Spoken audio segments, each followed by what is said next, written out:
नमस्कार मित्रांनो. आज आपण जावामध्ये एक खूप महत्त्वाचा टॉपिक जाणार आहोत, एक्सेप्शन हँडलिंग. प्रोग्रामिंग करताना अनेक वेळा प्रोग्राममध्ये एरर येतात.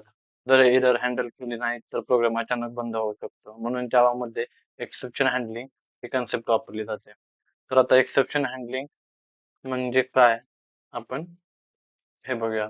एक्सेप्शन म्हणजे प्रोग्राम चालू असताना येणारी अनएक्सपेक्टेड प्रॉब्लेम किंवा run time error. For example 10ला 0ने डिवाइड करणे किंवा चुकीचा एरर इंडेक्स वापरणे किंवा फाईल सापडली नाही.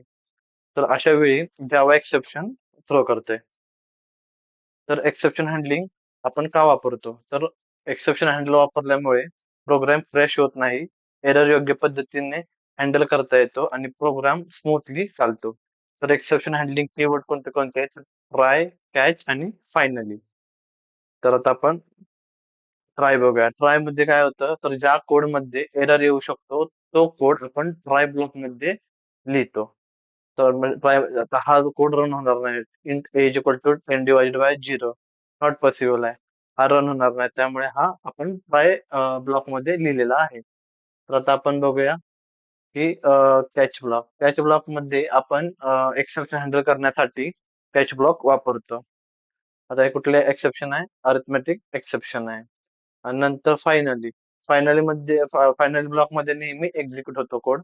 एरर आला तरी आणि नाही आला तरी. सो आपण फायनली मध्ये काय करतो, तर तो ब्लॉक नेहमी एक्झिक्यूट होत असतो. तर मित्रांनो आता प्रोग्राम आपण स्टेप बाय स्टेप समजून घेऊया. आता इथं पब्लिक क्लास डेमो हा हे जे लिहिलेलं आहे म्हणजे इथे डेमो नावाचा क्लास तयार केलेला आहे आणि पब्लिक स्टॅटिक वॉइड मेन यामध्ये हा मेन मेथड आहे. प्रोग्राम एक्झिक्युशन हा इथून सुरू होतं. विदाउट मेन मेथड प्रोग्राम तुमचा एक्झिक्यूट होत नाही.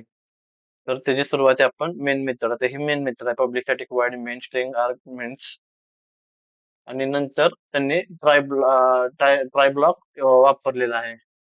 तर ट्राय ब्लॉक मध्ये आपण बघू शकतो की 10 डिवायडेड बाय 0 आणि system dot out dot println result केलाय. ट्राय ब्लॉक वापरला आहे. ज्या कोड मध्ये एरर येण्याची शक्यता असते तो कोड आपण ट्राय ब्लॉक मध्ये लिहितो. आता 10 डिवायडेड बाय 0 केले, कोणत्याही नंबरला 0 ने डिवाइड करता येत नाही, म्हणून जावामध्ये अरिथमेटिक एक्सेप्शन येते.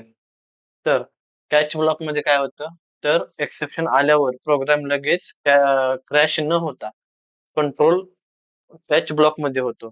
म्हणजे इथे अरिथमेटिक एक्सेप्शन हँडल केलेलं आहे कॅच ब्लॉक मध्ये. आणि स्क्रीनवर कॅनॉट डिवायडेड बाय 0 हा मेसेज आपण काय केलाय, प्रिंट केलेला आहे. Cannot divided by 0. नंतर नंतर तुमचा लास्टचा ब्लॉक कोणता आहे? Finally block. फायनल ब्लॉक म्हणजे काय केलंय? फायनल ब्लॉक हा नेहमी एक्झिक्यूट होतो. एक्सेप्शन आलं तरी आणि नाही आलं तरी.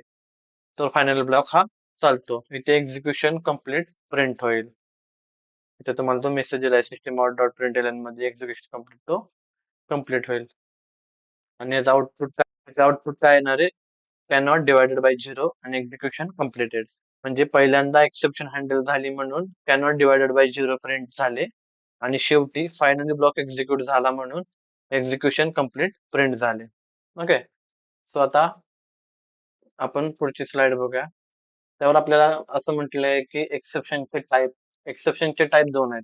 पहिला आहे चेक्ड एक्सेप्शन आणि दुसरा आहे अनचेक्ड एक्सेप्शन.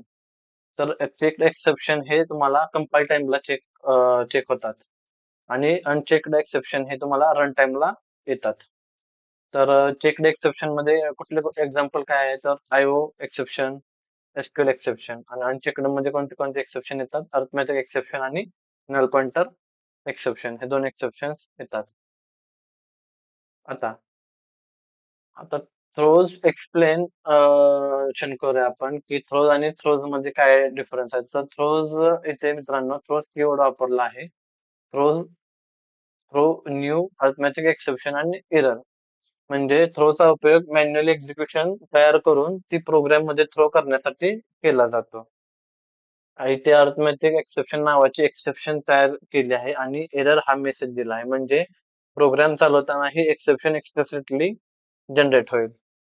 आणि नंतर दुसरं जे एक्झाम्पल दिलेलं आहे void test throws IO exception, तर इथे थ्रोज कीवर्ड वापरलेला आहे आणि थ्रोज मेथड डिक्लेरेशन मध्ये वापरतात. याचा अर्थ असा की टेस्ट मेथड मध्ये आयओ एक्सेप्शन येण्याची शक्यता आहे, म्हणून जावा आधी सांगते की ही एक्सेप्शन हँडल करावी लागेल.